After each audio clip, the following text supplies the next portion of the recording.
બગદાણાના નવનીતભાઈ બાલદિયાના મામલે આજે રાજ્યમંત્રી કુંવરજીભાઈ બાવળિયા, જૂનાગઢના સાંસદ રાજેશ ચુડાસમા સહિત નેતા અગ્રણીઓ પહોંચ્યા મહુવા હોસ્પિટલ. ગઈકાલ કેન્દ્રીય મંત્રી બાદ આજે સવારથી જ અનેક જિલ્લાના અગ્રણીઓ, નેતા, વિવિધ સંગઠનો તેમજ આમ આદમી પાર્ટીના ધારાસભ્ય સુધીર વાઘાણી તેમજ અનેક અગ્રણીઓ હોસ્પિટલ પહોંચ્યા હતા. ત્યારબાદ આજે કુંવરજીભાઈ બાવળિયા અને જૂનાગઢના સાંસદ સહિત અલગ અલગ જિલ્લાના અગ્રણીઓ જોડાયા હતા. હોસ્પિટલ બહાર પોલીસનો બંદોબસ્ત ગોઠવાયો હતો.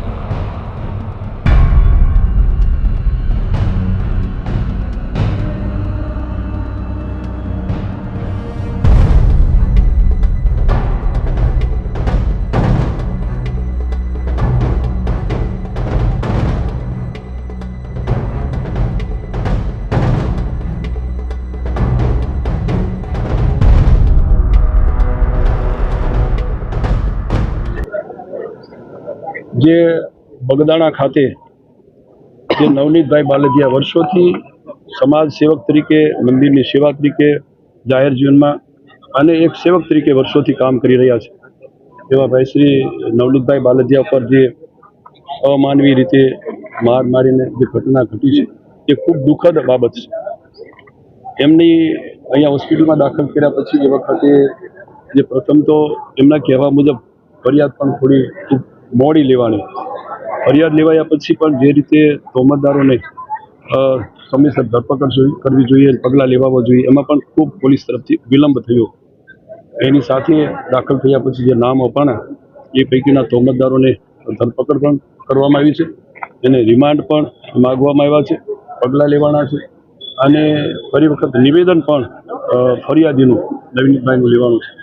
પણ જે રીતે એમની તપાસ થવી જોઈએ અને ઓલ ડિટેલ તપાસવામાં આવે, મોબાઈલના સીસીટીવી કેમેરા તપાસ કરીને એમાં ખરેખર જે તોહમતદારોમાં સંડોવાયેલા છે, સંકળાયેલા છે, એના ઉપર સખત કાર્યવાહી થવી જોઈએ એવી એમની પણ લાગણી છે. હજુ પણ જે દિશામાં જે રીતે તપાસ સંતોષકારક થઈ અને પગલાં લેવા જોઈએ એમાં એમની અત્યારે મેં બધા મળ્યા, અમને એમની જે વાત છે એ પ્રમાણે સંતોષકારક નથી.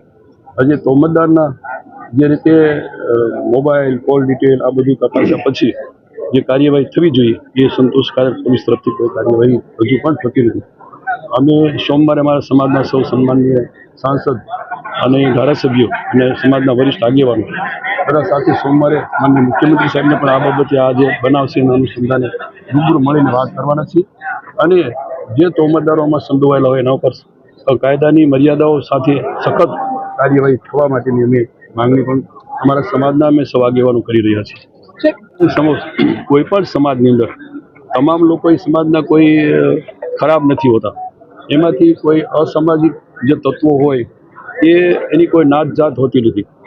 જે લોકોમાં કોઈ પણ સમાજની અંદર અસામાજિક તત્વો હોય તો એટલા પૂરતી મર્યાદિત છે. કોઈ બે સમાજ, એક સમાજ કોઈ એમાં આખો સમાજ ખરાબ નથી હોતો. આપને મેં કહ્યું તેમ એની મોબાઈલની કોલ ડિટેલ અને સીસીટીવી કેમેરાઓ એ તપાસાય અને એમાં જે કોઈ તોહમતદાર છે એને કોઈને છોડવામાં નહીં આવે એવી વાત અમે અમારા અધિકારીઓ, પોલીસ અધિકારીઓને પણ કહેવાના છીએ અને માનનીય મુખ્યમંત્રી સાહેબને પણ અમે સોમવારના દિવસે બધા સમાજના આગેવાનો, ધારાસભ્યો, સંસદ સભ્યો બધા મળીને એ વાત કરવાના છે. જે કોઈ તોહમતદાર હોય એ કોઈને આમાં છોડવામાં ન આવે અને પૂરી સખ્તાઈથી પગલાં લેવામાં આવે. વાયરલ થયો છે એમાં જે કોઈ તોહમતદાર તરીકે એમાં સાબિત થશે એને અમે માનનીય મુખ્યમંત્રી સાહેબ પાસેથી સખત કાર્યવાહી થાય, પગલાં લેવાય એ બાબતે અમે સાથે મળીને રજૂઆત કરવાની, પગલાં પણ લેવડાવવાના છે.